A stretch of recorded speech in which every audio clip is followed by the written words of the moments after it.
Well, this video is pretty much just for one thing, and that's to help aid get your refrigerator out of the corner. So as you can see, my refrigerator's in kind of a tight corner. On top of that, that trim right there makes it a little bit more difficult. And I have an extremely big refrigerator. It's like 29.5 cubic feet, stuff like that. I had trouble getting it out. I was like, how do I pull this out? I can't pull the door off, can't do anything. Finally, I took the grill off the bottom,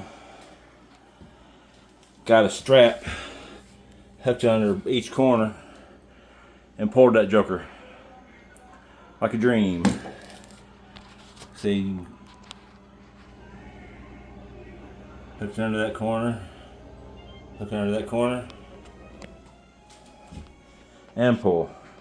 Good luck.